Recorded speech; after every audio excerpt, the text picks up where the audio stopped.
6 नवंबर। ओम शांति। 7 नवंबर 2025 आज की साकार मुरली रंगीन बड़े बड़े अक्षरों में पढ़ें, सुने और मंथन करें। हम प्रतिदिन प्रातः 4 बजे, 6 बजे, शाम को 4 बजे, 8 बजे हम मुरली मंथन करते हैं। हम प्रतिदिन सवेरे 4 बजे, 6 बजे, शाम को 4 बजे, 8 बजे 4 बार मुरली मंथन करते हैं। आप भी इस मुरली मंथन में साथी व सहयोगी बन सकते हैं, जिसके लिए इसी वीडियो के डिस्क्रिप्शन बॉक्स में लिंक दिया हुआ है, जिसके द्वारा आप जुड़ सकते हैं। यदि आपको जुड़ने में कठिनाई हो रही है तो आप जो वीडियो देख रहे हैं उसमें नीचे चलती हुई लाइन में व्हाट्सएप नंबर दिखाई दे रहा है, आप उस पर मैसेज करके लिंक मंगा सकते हैं, प्रश्न पूछ सकते हैं। यदि आपका कोई सुझाव है तो वो सुझाव भी दे सकते हैं। अच्छा, ओम शांति। आज की साकार मुरली का सार। आज की साकार मुरली का सार। मीठा मीठा बाबा कहते मीठे बच्चे, ये संगम युग सर्वोत्तम बनने का शुभ समय। ये जो संगम युग है ये सर्वोत्तम बनने का शुभ समय। संगम युग पूरे कल्प में एक ऐसा समय है जब हम अपने आप को चढ़ती कला में ले जाते हैं। और कितना चढ़ती कला में हम ले जा सकते हैं इसको हम अच्छी तरह समझ रहे हैं। सर्वोत्तम, सबसे उत्तम।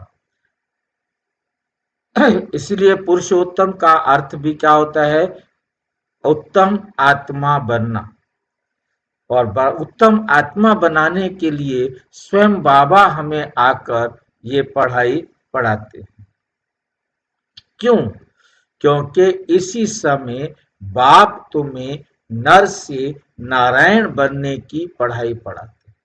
पूरे कल्प में यही एक टाइम है जब परमात्मा आकर नर से नारायण बनने की पढ़ाई पढ़ाते हैं।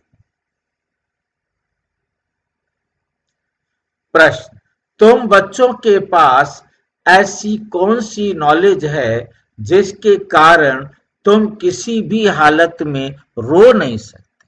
बताओ। रोने भी नहीं देता बाबा। तुम बच्चों के पास ऐसी कौन सी नॉलेज है जिसके कारण तुम किसी भी हालत में रो नहीं सकते? कुछ भी हो जाए रो नहीं सकते। ऐसी भी कोई नॉलेज होती है क्या?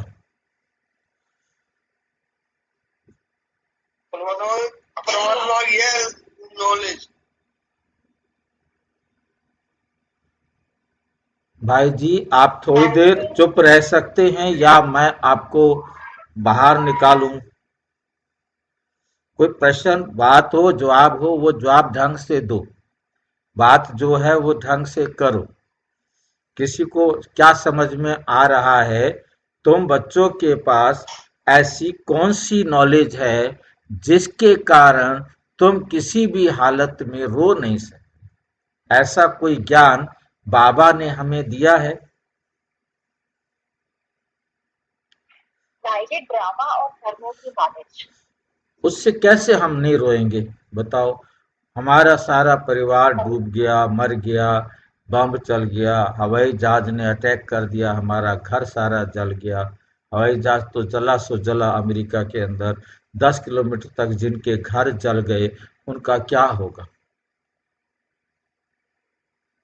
अब वो रोए कि ना रोए? बताओ। नहीं भाई जी, वो ड्रामा है, कर्मों का हिसाब किताब है। सब कुछ विनाशी है, सब सब कुछ कल्याणकारी है। सब कुछ विनाशी है, सब कुछ कल्याणकारी है। होनी होकर रहे, अनहोनी ना होए। कभी भी अनहोनी नहीं होती है। 3 बातें आती हैं, होनी होकर रहे, अनहोनी ना होए। जो कुछ भी हुआ वो क्रिया की प्रतिक्रिया थी, क्रिया की प्रतिक्रिया थी। जिसने जिसने जहां जहां जिसको जिसको दुख दिया हुआ था वो दुख मिला, सुख दिया हुआ था सुख मिला। जो कुछ भी इस दुनिया में होता है वो होना होता है, और होनी भी इतनी एक्यूरेट है, क्रिया की प्रतिक्रिया, और अनादि काल से होती आ रही है, अनंत काल तक होती रहेगी। और इस क्रिया में न्याय होता है, अन्याय नहीं होता। न्याय होता है, अन्याय नहीं होता। कहीं भी कुछ भी थोड़ा सा भी कम या ज्यादा नहीं होता है, ना कम होता है और ना ही ज्यादा होता है। यानी तो दूसरी बात होती है, जो हुआ अच्छा हुआ, जो हो रहा है अच्छा हो रहा है, और जो होगा अच्छा होगा। और तीसरी बात होती है कि सभी आत्माएं ड्रामा में अपना एक्यूरेट पार्ट बजाते हैं। कोई भी आत्मा अपने पार्ट में गलती भी नहीं कर सकती, और ड्रामा इतना एक्यूरेट, न्यायकारी बना हुआ है कि किसी भी आत्मा को अन्याय का सामना नहीं करना पड़ता। अब बाबा क्या कहते हैं वो हम आगे देखते हैं। तुम्हारे पास बने बनाए ड्रामा की नॉलेज है। तुम जानते हो हर आत्मा का अपना पार्ट है। बाप हमें सुख का वर्षा दे रहे हैं। कोई भी आत्मा अपने पार्ट में गलती नहीं कर सकती। बाप हमें सुख का वर्षा दे रहे हैं, फिर हम रो कैसे सकते हैं? परम धाम से परम पिता परमात्मा आए हैं सुख का वर्षा देने, और फिर हम रोएं कैसे? दुख का तो मिल ही नहीं रहा। दुख जो मिल रहा है वो हमारा दिया हुआ ही हमें मिल रहा है। ठीक है कि नहीं? तो परमात्मा तो आए हैं हम आत्माओं को सुख का वर्षा देने के लिए। फिर हम रोएं क्यों? परवाह थी, परवाह थी पार ब्रह्म में रहने वाले की, वो मिल गया। परवाह थी, परवाह क्या होता है कि भगवान हमें मिले। हम पुकार रहे थे भगवान किसी तरीके से हमको मिल जाए, और वो मिल गया। अब बताओ क्या चाहिए? और दूसरा अगली लाइन, लास्ट लाइन में वंडरफुल शब्द है बख्तावर। ये बख्तावर शब्द का अर्थ कौन जानता है? उर्दू के शब्द बीच में फंसा देता है बाबा। बख्तावर किसे कहते हैं? बख्तावर किसको पता है? उर्दू का शब्द है, क्योंकि ब्रह्मा बाबा पाकिस्तान में रहता था, उर्दू वाले साथ रहते थे, उनके शब्द उनकी भाषा में भी जुड़ गए। अब हम कहाँ से उर्दू पढ़ने जाए? बख्तावर कहा जाता है भाग्यशाली को, जिसका वक्त, जिसकी किस्मत श्रेष्ठ हो। वक्त माना भाग्य, किस्मत श्रेष्ठ हो। तो जिसका भाग्य श्रेष्ठ होगा वो बच्चे कभी रोते नहीं। जिनका भाग्य खराब होता है वही रोते हैं ना। बोलता है यही रोने वाला क्या बोलता है? मेरी किस्मत खराब, मेरा भाग्य खराब है। वो तो जिसका भाग्य ही श्रेष्ठ है, भगवान जिसको मिल गया उससे श्रेष्ठ भाग्य किसका होगा? अब श्रेष्ठ भाग्य वाला तो रो नहीं सकता।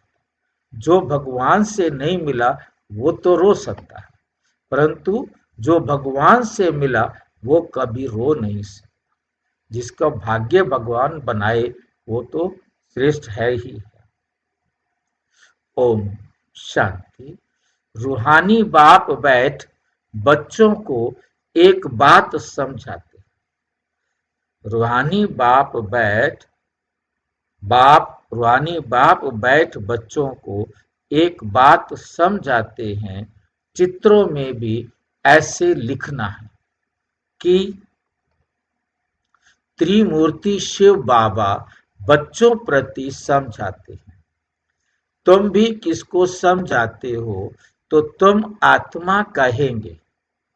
तुम भी किसको समझाते हो तुम भी आत्मा कहेंगे। शिव बाबा ऐसे कहते हैं। ये बाबा भी कहेंगे बाबा तुमको समझाते हैं। ये मनुष्य को नहीं समझाते, लेकिन परमात्मा आत्माओं को समझाते हैं या आत्मा आत्मा को समझाती है। या तो परमात्मा आत्माओं को समझाते हैं या आत्मा आत्मा को समझाती है। ज्ञान सागर तो शिव बाबा है। ज्ञान सागर कौन है? ज्ञान सागर तो शिव बाबा है। वे है रूहानी बाप। इस समय रूहानी बच्चों को रूहानी बाप से रूहानी बच्चों को रूहानी बाप से वर्षा मिलता है। रूहानी बाप से वर्षा मिलता है। जिस्मानी अहंकार यहाँ छोड़ना पड़े। जिस्मानी अहंकार क्या होगा भी पता नहीं। ये कौन सा अहंकार है? सुना है कभी जिस्मानी अहंकार किसी ने? हाँ जी भाई जी। क्या होता है? जिस्मानी मेरा धन, धन का अहंकार। मेरा धन का अहंकार। पता नहीं समझ। मैं, मेरा घर, मेरा। जिस्म किसे कहते हैं? शरीर को। बस देह अभिमान सिंपल है। जिस्मानी अहंकार देह अहंकार, देह का अभिमान, देह अभिमान, सिर्फ ये उर्दू के शब्द आ गए हैं। यहाँ छोड़ना पड़ता है देह अभिमान, यहाँ छोड़ना पड़ता है। इस समय तुमको देही अभिमानी बन बाप को याद करना। बस देह अभिमान छोड़ो और देही अभिमानी बन बाप को याद करो। कर्म भी भल करो, धंधा धोरी आदि करो। धंधा धोरी आदि भल चलाते रहो। जो धंधा आदि कर रहे हो करो। बाकी जितना समय मिले अपने को आत्मा समझ बाप को याद करेंगे तो विकर्म विनाश होंगे। अब धंधा धोरी में भी एक भाई ने प्रश्न पूछ लिया कि हम कोई भी धंधा धोरी करो, बाबा कहता है कोई भी धंधा धोरी करें। नहीं, ये कोई शब्द का अर्थ अपनी तरफ से कुछ भी नहीं ले लेना। ऐसा धंधा कोई नहीं करना जिससे किसी आत्मा को दुख पहुंचे। कोई भी धंधा ऐसा हमें नहीं करना है जिससे किसी भी आत्मा को दुख पहुंचे। अब सुख पहुंचाने का भी अर्थ गलत ले लेते हैं कि हम तो दुख नहीं दे रहे, हम तो शराब दे रहे हैं, हमारा क्या है बताओ। शराब उन्होंने पैक करके बोतल दिया, हम आगे दे रहे हैं। अब वो भी खुश हैं, उनको भी अच्छा लग रहा है, ले जा रहे हैं, पैसे दे के जा रहे हैं। नहीं, मतलब ऐसा धंधा नहीं करना है। बीड़ी सिगरेट शराब, मतलब ऐसे धंधे ऐसे बिजनेस जिनके कारण हमें कमाई, सिर्फ यही काम करना है। कुछ और बेच लीजिए, कुछ और दुकान कर लीजिए, परंतु ये नहीं कि जी क्या करें। मतलब ये प्रश्न पूछा जाता है जी मांस है, अब हम क्या करें। उनको मुर्गों की डिमांड है, हमने मुर्गे उनको लाके देने हैं, मांस उनको लाके देना है, हम उनको पर सप्लाई करते हैं, हम खाते नहीं है, सिर्फ हम वहां से लेकर के उनको दे आते हैं। भाई आपको यही काम करना, और कुछ भी तो लेने देने का काम कर सकते हैं ना। सामान आप यदि ड्राइवर हैं या तो आपकी गाड़ी है, आप कुछ और धंधा कर लो। आप बिजनेसमैन हैं, आप यहाँ से खरीदते हैं उनको दे आते हैं, आपने आगे रखे हुए हैं ड्राइवर्स, आप क्योंकि बड़े मालिक हैं तो भी आप इस काम में क्यों कर रहे हो, इसमें क्यों सहयोग दे रहे हो? आपको अपनी जीविका कमानी है, कुछ भी बिजनेस और करो, ऐसा बिजनेस नहीं करो। मतलब इसमें कोई का मतलब नहीं है। कोई का मतलब है आपने काम तो करो, परंतु जिनसे सबको सुख मिले, ठीक है नहीं? आप अपना मेहनत का पैसा लो, आप जायज पैसा लो, आप नाजायज पैसा भी किसी से नहीं लो। ये भी मतलब दुख देना होता है। आप किसी को कह रहे जी मैं तो ठीक है जी, हम तो सब्जियां बेचते हैं, जो अच्छी चीज़ है, अच्छी अच्छी सब्जियां है सारी, तो उसके अंदर आप मार्जिन उतना रखें, आपकी जीविका भी चले, उनका भी सहयोग हो जाए। ये नहीं कि बिना आपने आखिर कुछ तो कमाना है, परंतु जीविका आपकी भी चले, उनको भी ऐसा लगे कि हाँ हमारे साथ धोखा नहीं हुआ। कोई भी काम ऐसा नहीं करना जिससे दुख पहुंचे। कोई के लिए कोई का मतलब ये नहीं कि कोई भी काम करे। बाकी जितना समय मिले अपने को आत्मा समझ बाप को याद करेंगे तो विकर्म विनाश होंगे। तुम जानते हो शिव बाबा इसमें आया हुआ है, वो सत्य है, चैतन्य है, सत्य चित आनंद स्वरूप कहते हैं। ब्रह्मा विष्णु शंकर अथवा कोई भी मनुष्य मात्र की ये महिमा नहीं है। ऊंचते ऊंच भगवान एक ही है, वो है सुप्रीम सोल। ये ज्ञान भी तुमको सिर्फ इस समय है, फिर कभी मिलना नहीं है। हर 5000 वर्ष बाद बाप आते हैं तुमको आत्म अभिमानी बनाए, बाप को याद करना। तुमको क्या करते हैं? आत्म अभिमानी बनाए, बाप को याद कराने।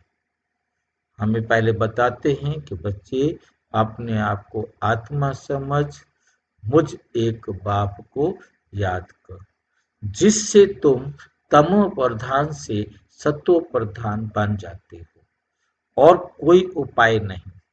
भल मनुष्य पुकारते भी हैं, मनुष्य पुकारते भी हैं, हे पतित पावन आओ, हे दुख हरता सुख करता आओ, परंतु अर्थ नहीं समझते कि पतित पावन बाप को बुला रहे हैं, क्या हम पतित हो गए हैं? हम पतित हैं ये वो नहीं स्वीकारते।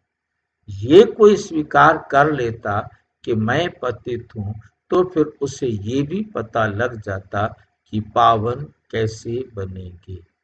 तो बाबा आकर हम पतित कैसे बनते हैं, तो फिर पावन कैसे बनेंगे, ये दोनों बातें समझाते हैं। पतित पावन सीताराम कहें तो भी ठीक है। तुम भक्तियां हो, सीताएं हो। भक्तियां माना सीताएं, सब सीताएं अथवा भक्तियां हो। वे है एक राम भगवान। शिव बाबा एक राम एक भगवान है। हम सब कौन है? भक्तियां या सीताएं। भक्तियां या सीताएं, वे है एक राम भगवान। तुम भगवान को फल चाहिए, तुम भक्तों को फल चाहिए। एक राम भगवान है और तुम भक्तों को क्या चाहिए? फल चाहिए। भगवान द्वारा, फल भी किसके द्वारा? भगवान के द्वारा। मुक्ति, जीवन मुक्ति का दाता वो एक है। मुक्ति और जीवन मुक्ति का दाता वे एक ही बाप है। ड्रामा में ऊंचते ऊंच पार्ट वाले भी होते हैं, तो नीच पार्ट वाले भी होते हैं। ड्रामा में हर एक का अलग अलग होता है ना। किसी का पार्ट बहुत ऊंचा है तो किसी का पार्ट थोड़ा नीचा भी होता है। ये बेहद का ड्रामा है, क्योंकि सारे वर्ल्ड का ये बड़ा बेहद का ड्रामा है, कंप्लीट ड्रामा है। बेहद जब भी शब्द आए उसका अर्थ अपनी बुद्धि में लेना है, यही एक संपूर्ण ड्रामा है। बेहद का मतलब उर्दू का शब्द है ना, ये जल्दी से बुद्धि में बैठता नहीं, परंतु जब भी बेहद शब्द आए, बेहद का मतलब समझना है संपूर्ण, 100%, कंप्लीट। ये एक कंप्लीट ड्रामा है, संपूर्ण एक ड्रामा है, पूरा का पूरा। इसमें कोई पार्ट बचता नहीं, क्योंकि इस ड्रामा के अंदर कोई भी समय बाद में बचता नहीं। समय भी, घड़ी भी 5000 साल की है और सृष्टि चक्र भी 5000 साल का है। हर आत्मा के अंदर पार्ट भी 5000 साल का लिखा है। जैसे ही एक चक्र पूरा होता है, दूसरा शुरू हो जाता है। जैसे 12 बजते हैं तो अगला चक्कर शुरू हो जाता है। ऐसे ही ये बेहद का ड्रामा है, ये कंप्लीट ड्रामा है। और दुनिया में जितने भी ड्रामा हैं, उनको बेहद का ड्रामा नहीं कह सकते। क्यों नहीं कह सकते? दुनिया के किसी भी ड्रामा को, किसी भी नाटक को हद का कहेंगे, क्योंकि कोई 3 घंटे का है, कोई 10 घंटे का है, कोई 2 साल का है, कोई 10 साल का है, परंतु हद रहेगी। परंतु ये जो है ना, कंप्लीट है। इसके बाद कोई भी समय नहीं है कि कोई दूसरा ड्रामा किया जा सके। इसमें कोई इंटरवल नहीं है। इसके बाद ड्रामा के खत्म होने के बाद ड्रामा हूबहू शुरू हो जाता है। उसके बाद खत्म होने के बाद भी खत्म नहीं होता, अगेन रिपीट। तो इसलिए इसे क्या कहा जाता है? बेहद का ड्रामा। तो बेहद का ड्रामा जब भी सामने आए, उस समय अपनी बुद्धि के अंदर हमें समझा देना है, यही एक ऐसा ड्रामा है जो कंप्लीट ड्रामा है। बस इसके बाद कुछ नहीं बचता। बाकी दुनिया में जितने भी ड्रामा हैं, वो इस ड्रामा का पार्ट है। इसकी ड्रामा के बाद के अलावा वर्ल्ड में जितने भी ड्रामा हैं, जितने भी, वो इस बेहद के कंप्लीट ड्रामा के पार्ट, कंप्लीट ड्रामा के क्या है? पार्ट।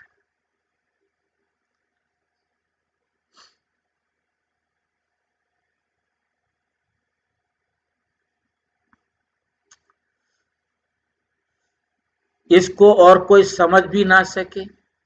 तुम इस समय तमो प्रधान कनिष्ठ से सतो प्रधान पुरुषोत्तम बन रहे हो।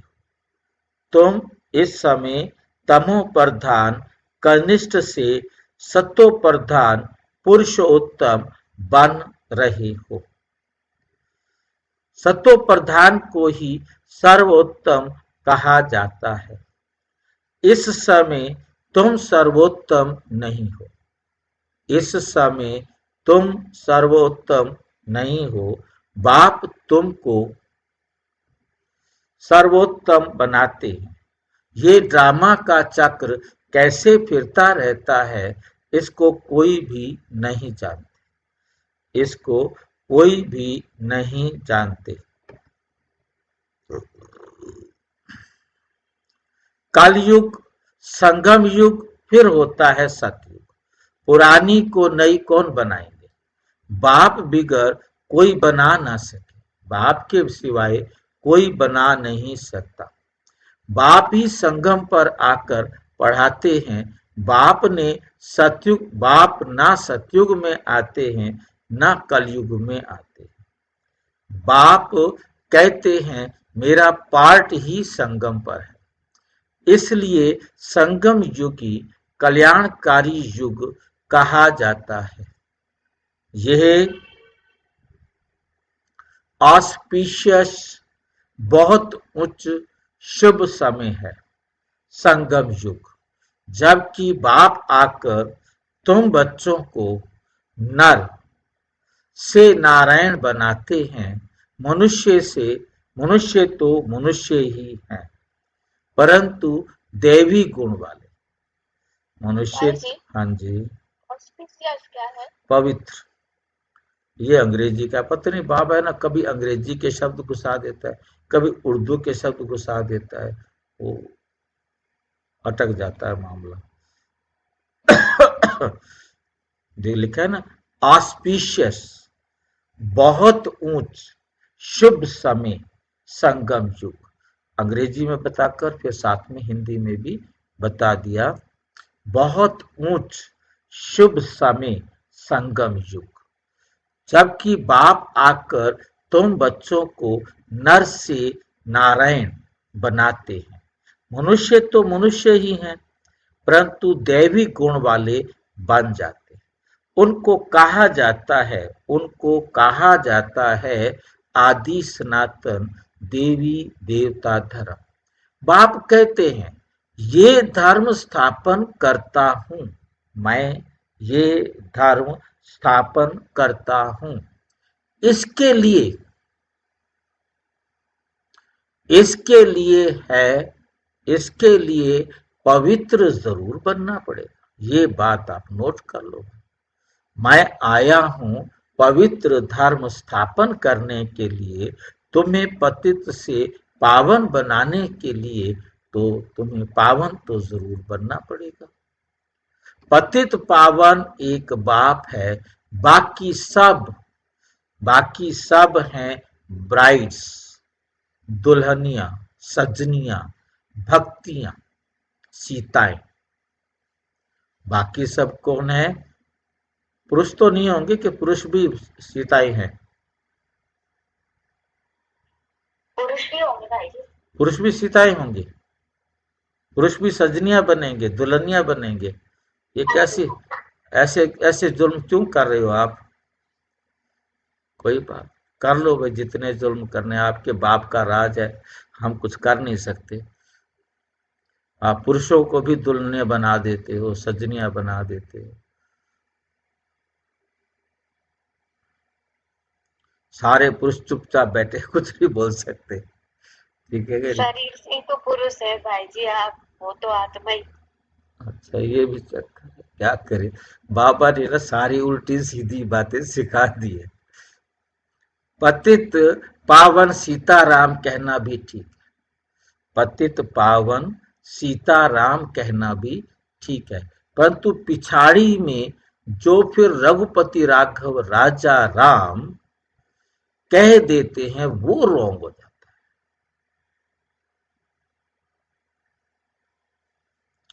वे रॉन्ग हो जाता है। क्यों? पतित पावन सीताराम, ये ठीक है, नोट करना है। पतित पावन सीताराम कहना भी ठीक है, परंतु पिछाड़ी में इसके बाद जो बोलते हैं ना, रघुपति राघव राजा राम, ये रॉन्ग हो जाता है। मनुष्य बिगर अर्थ जो आता है सो बोलते रहते हैं, धुन लगाते रहते हैं। तुम जानते हो चंद्रवंशी धर्म भी अब स्थापन हो रहा है, सूर्यवंशी भी अब स्थापन हो रहा है, चंद्रवंशी भी अब स्थापन हो रहा है। बाप आकर ब्राह्मण कुल स्थापन करते हैं, इनको डिनाइस्टी नहीं कहेंगे, इनको डिनाइस्टी नहीं कहेंगे। यहां न तुम पांडवों की कोई राजधानी है और ना ही कौरवों की राजाई है। तो उन्होंने उस राम को, जो रघुपति राघव राजा राम, तो जो राम को, त्रेता वाले राम को राजा कहा है, ये राजा कहना रॉन्ग है। बात समझ रहे हैं? पतित पावन सीताराम कहना ठीक है, तो उस सीताराम का क्या अर्थ है? हम सब सीताओं का राम, सारी दुनिया को पतित से पावन बनाने वाला है। बाबा कहते हैं, ये बात ठीक है, मैं तुम सब भक्तियों, तुम सब सीताओं का राम हूं, मेरा काम है सारी दुनिया को पतित से पावन बनाना। वो तो कहते, आगे कह देते रघुपति राघव राजा राम। रघुपति वो जो त्रेता वाला राम है, वो राजा राम नहीं है, वो राम राजा नहीं है, ठीक है ना? रघुपति राघव राजा राम ने, सीता का पति राम राजा है, मैं तुम सब सीताओं का पति हूं, ठीक है कि नहीं, मैं आकर सब सीताओं भक्तियों को पावन बनाता हूं, ये लाइन ठीक है, परंतु वो जो रघुपति राघव राजा राम बोलते हैं वो लाइन गलत। मतलब बाबा हमारे को करेक्शन करने के लिए मुरली को कहां कहां से घुमा के लाता है, ये आप समझ रहे होंगे। ये लाइन में कोई डाउट है तो पूछिए, क्योंकि सत्य बाबा कहते मैं आकर राजाई स्थापन, राजाई नहीं है आज, ना कौरवों के पास राजाई है ना पांडवों के पास राजाई है, राजाई है ही नहीं, मैं तो आकर इस समय पावन बनाता हूं, राजाई तुम जाकर करेंगे, मैं तुम्हें राजा बना देता हूं, परंतु राजा बनते आप परम धाम से वापिस आने के बाद। गीता जिसने पढ़ी होगी, हाँ जी, ये रघुपति राघव ये क्या है? रघुपति राघव राजा राम, ये त्रेता के राम का परिचय है, जो त्रेता का राम है ना उसको। अब जो ऊपर लाइन है वो त्रेता के राम के लिए नहीं है, वो बाबा ने वहां से कहा ये ठीक है, इस लाइन को ठीक करने के लिए ही पहले वाली ग्राउंड बनाई। ये पहले वाली ग्राउंड आप ध्यान से देखो, ये 3-4 लाइन पहले यहाँ से पतित पावन से यहाँ से शुरू किया, ऑस्ट्रेलियन आदि सनातन देवी देवता धर्म, बाप कहते हैं मैं ये धर्म स्थापन करता हूँ, इसके लिए पवित्र जरूर बनना पड़ेगा। पवित्र पतित पावन एक ही बाप है, बाकी सब ब्राइड्स भक्तियां हैं। मतलब ये लाइन स्पेशली बाबा आगे वाले उत्तर को स्पष्ट करने के लिए लाए कि तुम सब मेरी सजनियां हो, तुम सब भक्तियां हो, तुम सब सीताएं हो, तुम सब कौन हो? सीताएं हो। पतित पावन सीताराम कहना भी ठीक है, क्योंकि मैं तुम सब सीताओं का मैं राम हूं, वो राम नहीं, वो त्रेता वाला राम नहीं, ये जो सीताराम है ये त्रेता वाले राम की बात नहीं है। इसीलिए बाबा ने यहाँ पर हम सबको पहले कहा कि तुम सब सीताएं हो, ध्यान दिया आपने? अभी थोड़ी देर पहले बाबा ने कहा तुम सब कौन हो? सीताएं हो, मैं आकर तुम सब सीताओं का क्या करता हूं? कल्याण करता हूं।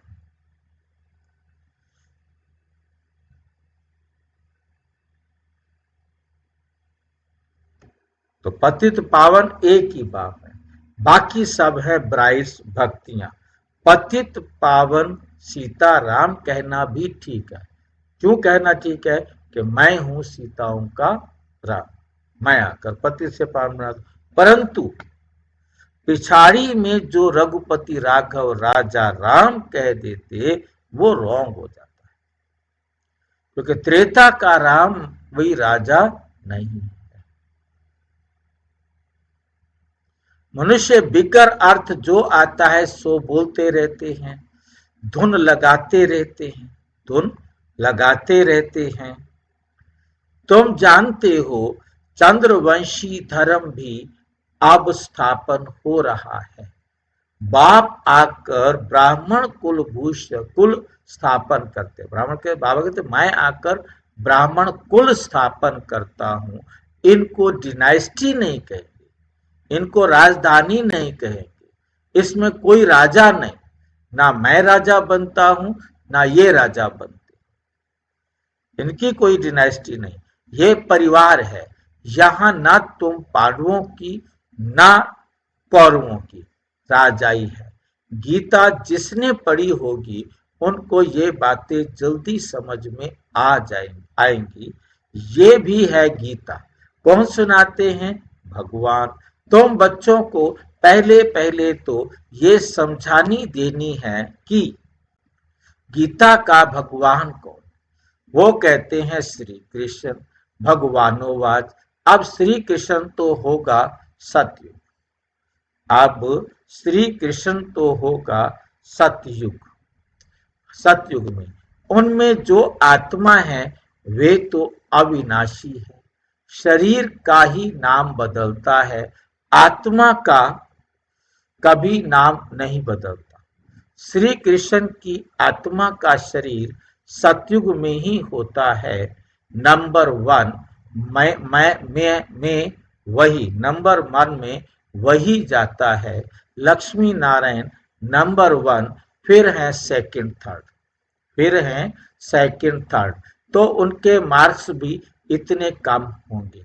यह माला बनती है ना, बाप ने समझाया है, रुद्र माला भी होती है और रुद्र माला भी होती है, रुद्र माला भी होती है और रुद्र माला भी होती है। विष्णु के गले में रुद्र माला दिखाते हैं। तुम बच्चे विष्णुपुरी के मालिक बनते हो। तुम क्या करते हो? विष्णुपुरी के मालिक बनते हो। नंबर वन, तो तुम जैसे विष्णु के गले का हार बनते हो, पहले पहले शिव के गले का हार बनते हो। उनको रुद्र माला कहा जाता है। जो जपते हैं माला पूजी नहीं जाती, जो जपते हैं माला पूजी नहीं जाती, सिमरी जाती है। माला क्या की जाती है? सिमरी जाती है। क्या समझ में आया? सिमरी और पूजी में क्या अंतर है? मेरे को पता नहीं, क्या क्या बाबा बताता रहता है। माला पूजी नहीं जाती, माला सिमरी जाती है। याद किया जाता है। सिमरना माना याद करना, तो सिमरनी, ये सिमरी का मतलब यहाँ पर इसको सिमरनी भी कहते हैं। सिमरी जाती है, सिमरनी, और सिमरनी माना माला और सिमरी माना याद करना। जब हम याद करते हैं, क्योंकि भक्ति मार्ग में ये समझा गया कि हम कितनी बार कितनी देर परमात्मा को याद करते हैं, तो जो गुरु ने कोई नाम दान कर दिया या हमने कोई मंत्र ले लिया, कोई शब्द ले लिया, सबसे आसान शब्द है राम राम राम राम राम राम, तो माला जपते रहते हैं, है ना? तो अभी जो दूसरे शब्द हैं उनको भी ले लेते हैं। तो उन सब के पीछे कहने का मतलब गिनती करना है कि कितनी बार मैंने उसे याद किया। माला का मतलब है हमें गिनती बताना कि इतनी बार आपने परमात्मा को याद किया। याद करने का मतलब, सिमरण करने का मतलब उनका नाम लेना। आप परमात्मा आकर कहते, कहना मानो, ये होता है याद करना। माला का दाना वही बनते हैं जो विष्णुपुरी की राजधानी में नंबरवार आते हैं। माला में सबसे पहले होता है फूल, फिर युगल दाना। प्रवृत्ति मार्ग है ना, प्रवृत्ति मार्ग शुरू होता है ब्रह्मा, सरस्वती और बच्चों से। यही फिर देवता बनते हैं। लक्ष्मी नारायण है फर्स्ट, ऊपर में है फूल। शिव बाबा माला फेर फेर कर पिछाड़ी में फूल का को माथा टेकते हैं। फूल को माथे को फूल के आगे झुकाई। इनमें प्रवेश करते हैं। वे तुमको समझाते हैं इनकी आत्मा तो अपनी है, वे अपना शरीर निर्वाह करती है, उनका काम है सिर्फ ज्ञान देना। जिस कोई की स्त्री व बाप आदि मरता है तो उनकी आत्मा को ब्राह्मण के तन में बुलाते हैं। आगे आती थी, अब वे कोई शरीर छोड़कर तो नहीं आती ना। ये ड्रामा में पहले से ही नूंद है। ये सब हैं भक्ति मार्ग। ये वे आत्मा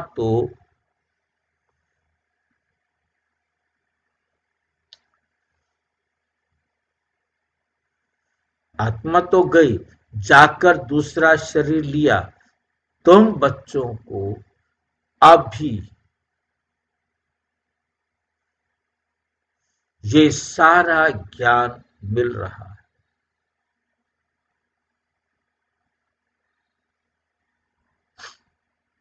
इसलिए कोई मरता है तो तुमको कोई चिंता नहीं करनी। अम्मा मरे तो हलवा खाना। ठीक बोल रहे हैं बाबा। अम्मा मरे तो हलवा खाना। किसका उदाहरण दिया है? शांता बहन का। ये कौन है शांता बहन भाई?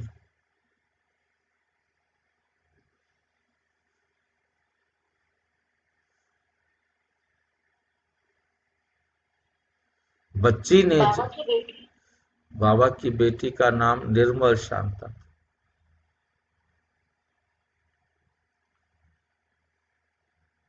लेकिन बाबा का जुगल है। नहीं, बाबा का युगल यशोदा। बच्ची ने जाकर उन्हों को समझाया कि तुम रोते क्यों हो। उसने तो जाकर दूसरा शरीर लिया। रोने से लौट थोड़ा ही आएगी। बख्तावर थोड़े ही रोते हैं। जो भाग्यशाली बच्चे होते हैं वो कभी रोते नहीं। ठीक है? तो वहां सबका रोना बंद कराए समझाने लगी। ऐसी बहुत बच्चियां जाकर समझाती हैं। ये शांता बहन, हमने देखा इनके साथ हमें रहने का भी कुछ अनुभव रहा। अभी रोना बंद करो। झूठे ब्राह्मण दादियों में है, उनका नाम शांता, शांता दादी कहो, भी नहीं खिलाओ। हम सच्चे ब्राह्मणों को ले आते हैं, फिर ज्ञान सुनाने लग जाते हैं। समझते हैं ये बात तो ठीक बोलते हैं। ज्ञान सुनते सुनते शांत हो जाते हैं। 7 दिन के लिए कोई भागवत आदि रखते हैं तो भी मनुष्यों के दुख दूर नहीं होते। ये बच्चियां तो सबके दुख दूर कर देती। ब्रह्मा कुमारियां तो सबके दुख दूर कर देती हैं। तुम समझते हो रोने की तो दरकार ही नहीं। ये तो बना बनाया ड्रामा है। हर एक को अपना पार्ट बजाना है। कोई भी हालत में रोना नहीं। कोई भी हालत, कुछ भी हो जाए, परंतु रोना नहीं चाहिए। बेहद का बाप टीचर गुरु मिला है। कौन मिला है? बेहद का बाप टीचर गुरु मिला है, जिसके लिए तुम इतना धक्का खाते रहते हो। पार ब्रह्म में रहने वाला परम पिता परम आत्मा मिल गया तो बाकी क्या चाहिए? बाप देते ही हैं सुख का वर्षा।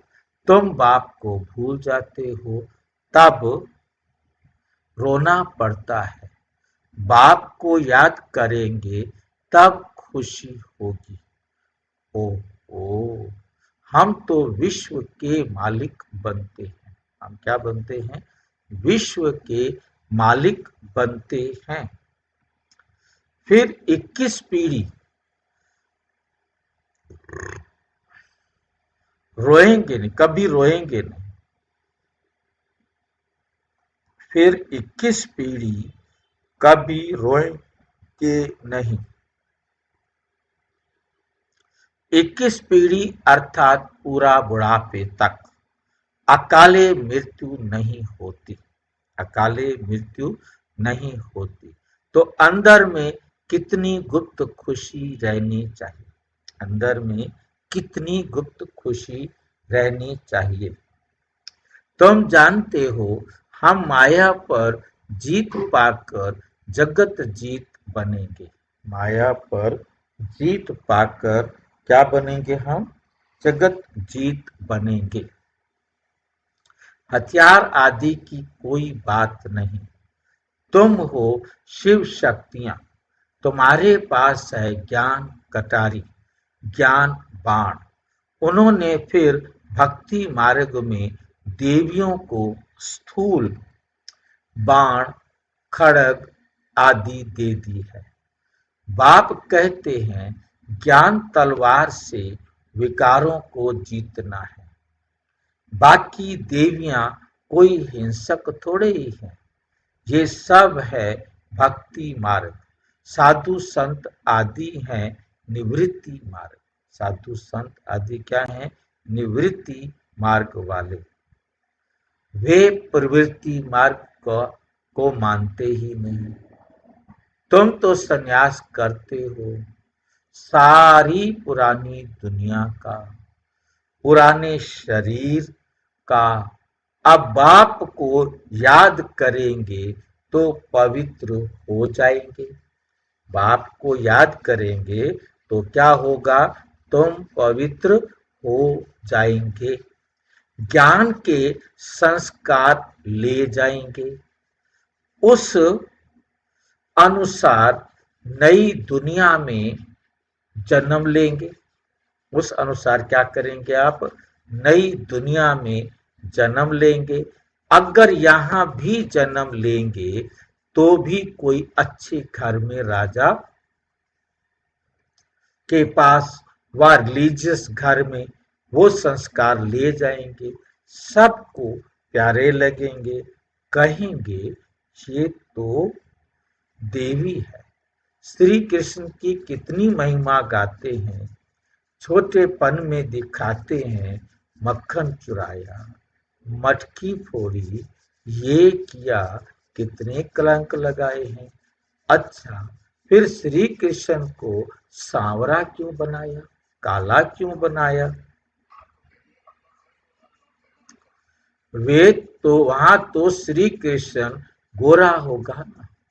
फिर शरीर बदलेगा कैसे? बदलता रहता है, नाम भी बदलता रहता है। श्री कृष्ण तो सतयुग का पहला प्रिंस था, उनको क्यों सांवरा बनाया? श्री कृष्ण तो सतयुग का पहला प्रिंस था, उनको क्यों सांवरा बनाया? कभी कोई बता ना सके, कोई भी ये बात बता नहीं सकता। वहां सांप आदि होते ही नहीं जो काला बना दे। यहाँ जहर चढ़ जाता है तो काला हो जाता है। कहाँ जहर चढ़ता है? आत्मा में जहर चढ़ता है। पता नहीं, यहाँ तो सिर्फ यही लिख दिया, यहाँ जहर चढ़ जाता है तो काला हो जाता है। कहाँ जहर चढ़ जाता है?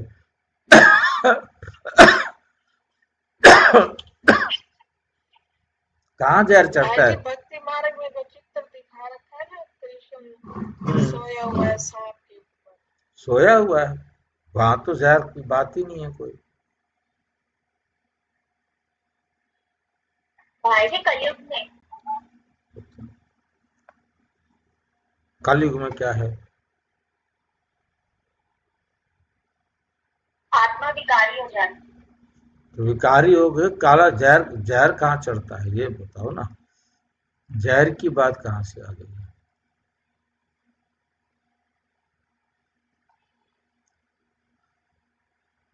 विकार को ही जहर कहते हैं। वो जब आत्मा में चढ़ जाते हैं तो आत्मा काला हो जाता है।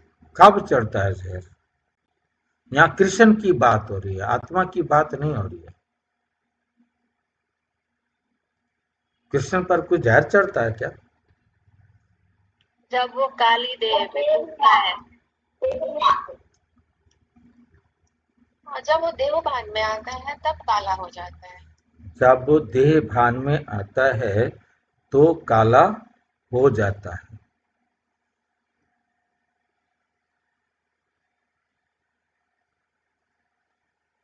फिर वो विकारों पे विजय पा लेता है तो गोरा हो जाता है। ये है काला कृष्ण। यहाँ दिखाया है जहर। दिखाई दे रहा है आपको जहर? जहर दिखाई दे रहा है? कहाँ से आ रहा है जहर? 5 विकारों से। 5 विकारों से। सांप को वैसे तो 5 मुंह का है, परंतु यहाँ 6 मुंह दिखाए हैं। आर्टिस्ट ने 6 दिखा दिए, 6 क्या 7 दिखा दिए हैं। 2 4 6 7 7 7 मुंह दिखा दिए यहाँ पर, है नहीं?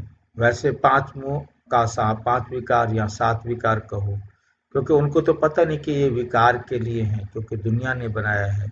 परंतु बाबा आके समझाते कि बच्चे बहुत अच्छी तरह से इस सीन को अपने दिमाग में रखना है कि ये बच्चे खेल रहे हैं, सारे कृष्ण और ग्वाले सारे खेल रहे हैं। और उस टाइम होता क्या है कि कृष्ण जो है ना की गेंद, कृष्ण गेंद को फेंकता है और वो जमुना में चली जाती है। सारे कहते जा उसको लेके आ, जमुना से निकाल के ला।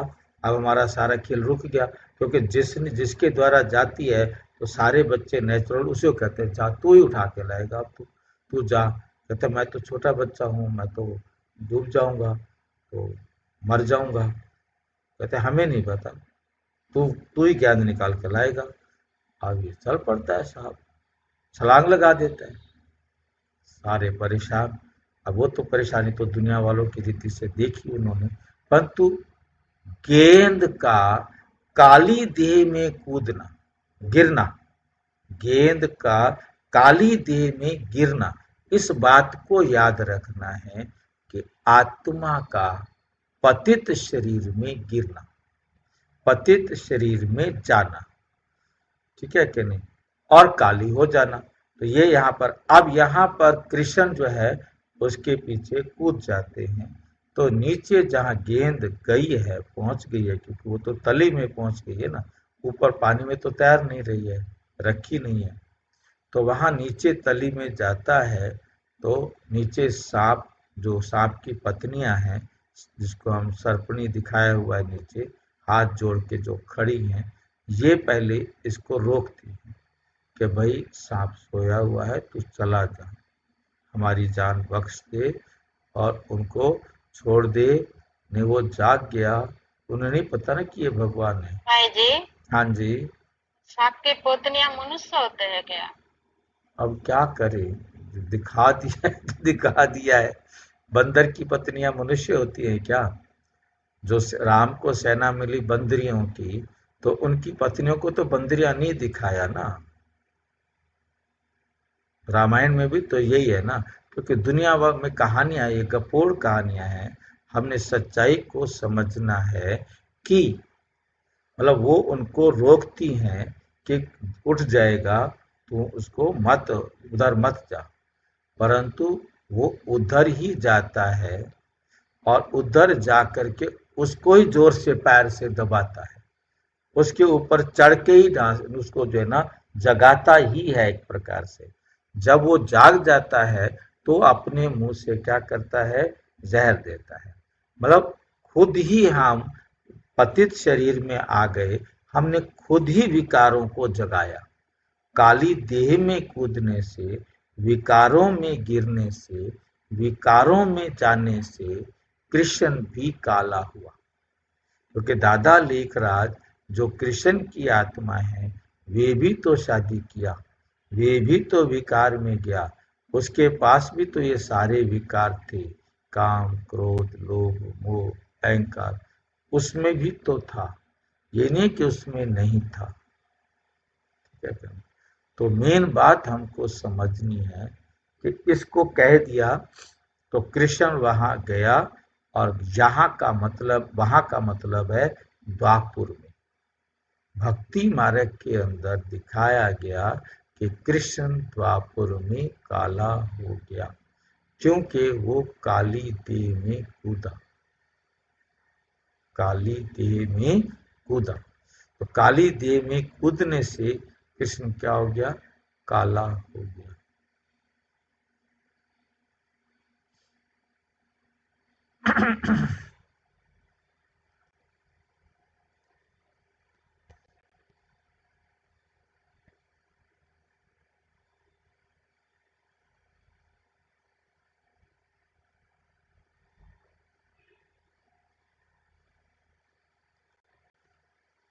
वहां सांप आदि होते नहीं जो काला बना दे। जहां जहर चढ़ जाता है तो काला हो जाता है, क्योंकि सतयुग में तो सांप होते नहीं है। और यहाँ कलयुगी दुनिया में द्वापुर में जब कृष्ण आया, यहाँ जहर चढ़ जाता है तो काला हो जाता है। वहां तो ऐसी बात हो ना सके। तुम अब देवी संप्रदाय बनने वाले हो। इस ब्राह्मण संप्रदाय का किसी को भी पता, इस ब्राह्मण संप्रदाय का किसी को भी पता नहीं। पहले पहले बाप ब्रह्मा द्वारा ब्राह्मणों को एडॉप्ट करते हैं। प्रजापिता है तो उनकी प्रजा भी ढेर की ढेर है। ब्रह्मा की बेटी सरस्वती कहती है, स्त्री तो है नहीं। ये किसको भी पता नहीं है। प्रजापिता ब्रह्मा के तो हैं ही मुख वंशावली, स्त्री की बात ही नहीं। इनमें बाप प्रवेश कर कहते हैं, तुम हमारे बच्चे हो। मैंने इनका नाम ब्रह्मा रखा है। जो भी बच्चे बने सब के नाम बदली किए हैं। तुम बच्चे अभी माया पर जीत पाते हो। इसको कहा ही जाता है हार और जीत का खेल। बाप कितना सस्ता सौदा कराते हैं, फिर भी माया हरा देती, फिर भी माया क्या करती है, हरा देती है, तो फिर भाग जाती है। 5 विकार रूपी माया हराती है। माया माया 5 विकारों रूपी माया हराती है। 5 काम, क्रोध, लोभ, मोह, अहंकार, ये 5 मुख वाला सांप हरा देता है।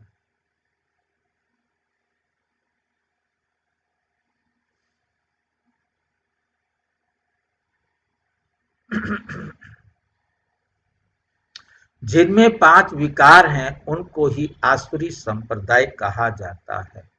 मंदिर में देवियों के आगे भी जाकर महिमा गाते हैं। आप सर्वगुण संपन्न बाप तुम बच्चों को समझाते हैं।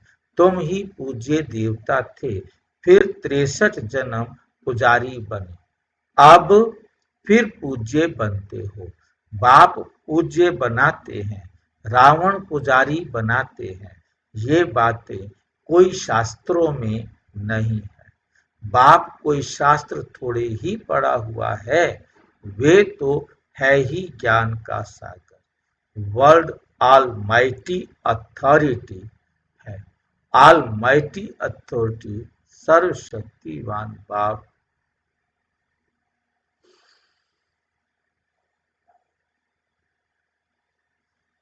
बाप कहते हैं, सभी वेदों शास्त्रों का सार, शास्त्रों आदि को जानता हूं। बाबा कहते हैं, मैं सारे वेदों शास्त्रों आदि को जानता हूं। ये सब है भक्ति मार्ग की सामग्री। मैं इन सब बातों को जानता हूं। द्वापुर से ही तुम पुजारी सब है भक्ति मार्ग की सामग्री। इन 5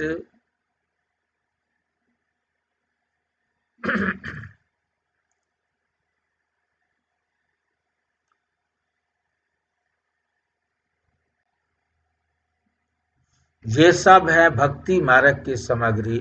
मैं इन सब बातों को जानता हूँ। द्वापुर से ही तुम पुजारी बनते हो। सतयुग त्रेता में तो पूजा होती नहीं।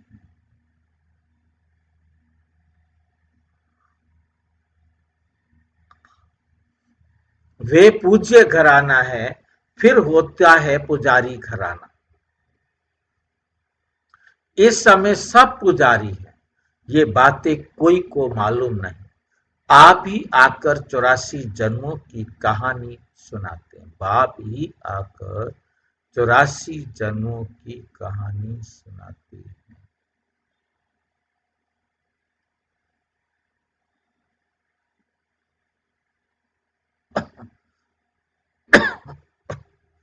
पूज्य पुजारी, ये तुम्हारे ऊपर ही सारा खेल बनता है।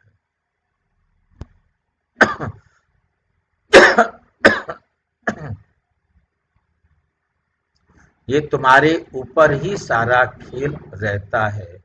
हिंदू धर्म कह देते हैं, वास्तव में तो सारे भारत में आदि सनातन देवी देवता धर्म था।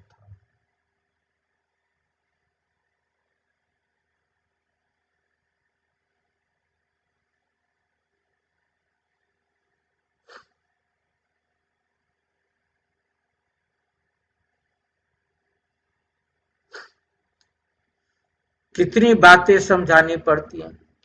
ये पढ़ाई है, पढ़ाई है भी सेकंड की, और बातें कितनी समझानी पड़ती हैं, फिर भी कितना समय लग जाता है। कहते हैं सागर को स्याही बनाओ, सारा जंगल कलम बनाओ, तो भी पूरा हो ना सके। अंत तक तुमको ज्ञान सुनाता हूं,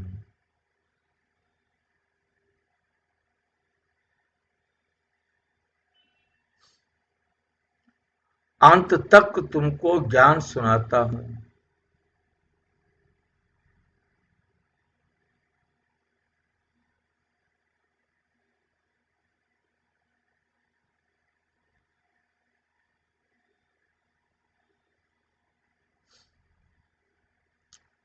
अंत तक तुमको ज्ञान सुनाता रहूंगा। तुम इनका किताब कितना बनाएंगे। शुरू में भी बाबा सवेरे सवेरे उठकर लिखते थे, फिर मम्मा सुनाती थी, तब से लेकर छपता ही आता है। कितने कागज खलास हुए होंगे। गीता तो एक ही इतनी छोटी है, गीता का लॉकेट भी बनाते हैं।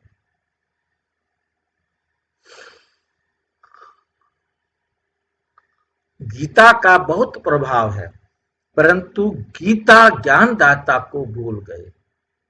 अच्छा,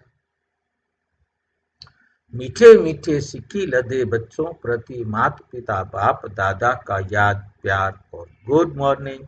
रूहानी बाप की रूहानी बच्चों को नमस्ते।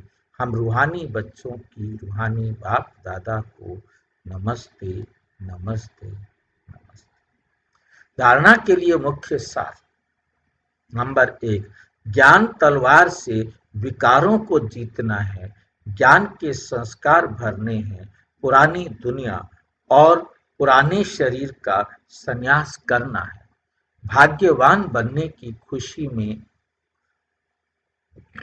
रहना है। किसी भी बात की चिंता नहीं करनी है। कोई शरीर छोड़ देता है तो भी दुख के आंसू नहीं बहाने हैं।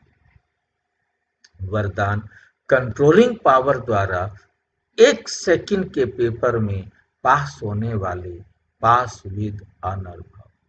पेपर कितनी देर का है? 1 सेकंड। लास्ट पेपर भी कितनी देर का होगा? 1 सेकंड। अभी अभी शरीर में आना और अभी अभी शरीर से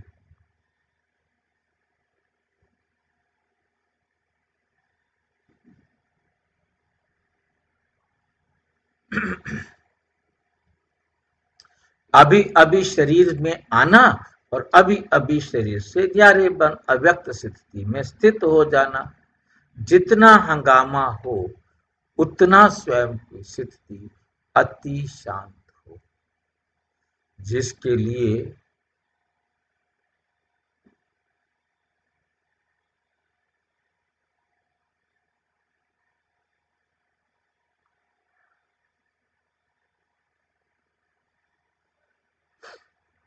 इसके लिए समेटने की शक्ति चाहिए।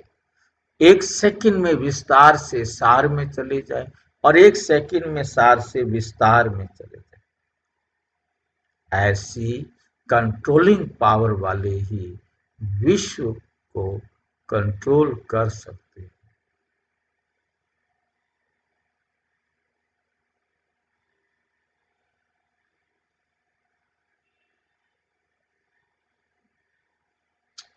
यही अभ्यास कंट्रोल कर सकते हैं।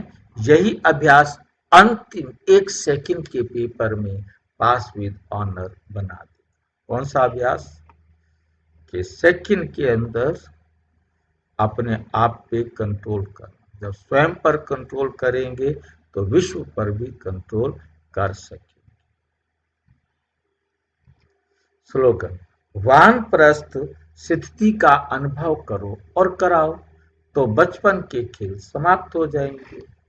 अव्यक्त इशारे, अशरीरी व विदेही स्थिति का अभ्यास।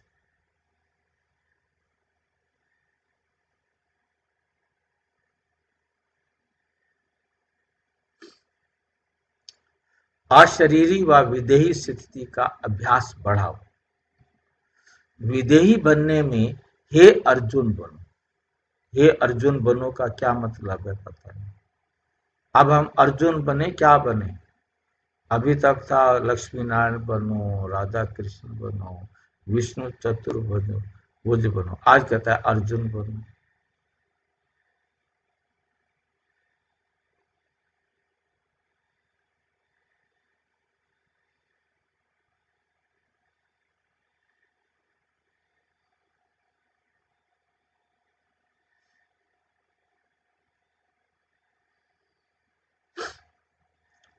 अर्जुन की विशेषता कौन बताएगा? हे अर्जुन बनो, मेरे को तो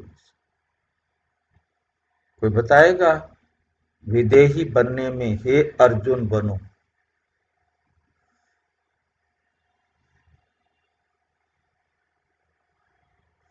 अब हम अर्जुन बने। अर्जुन बनने का मतलब क्या है? ओटे सो अर्जुन।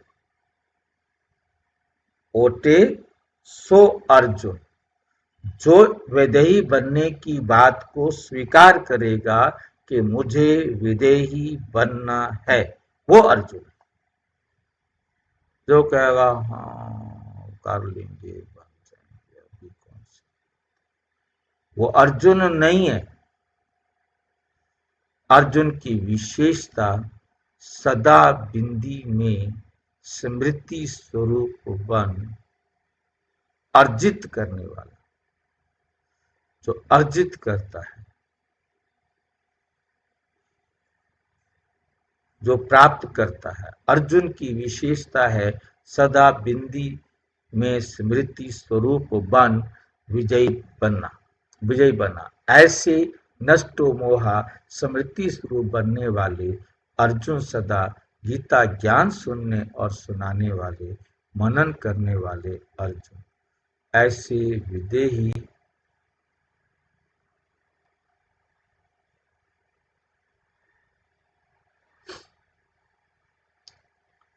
ऐसे बेहद की वैराग्य वृत्ति वाले अर्जुन बनो। अच्छा, ओम शांति। और विस्तार से जानने के लिए प्रजापिता ब्रह्मा कुमारी ईश्वरीय विश्वविद्यालय के किसी भी सेवा केंद्र पर संपर्क करें। और यदि कोई प्रश्न है तो 9213106986 पर केवल टेलीग्राम करें। 9650692270 पर केवल व्हाट्सएप करें, फोन नहीं।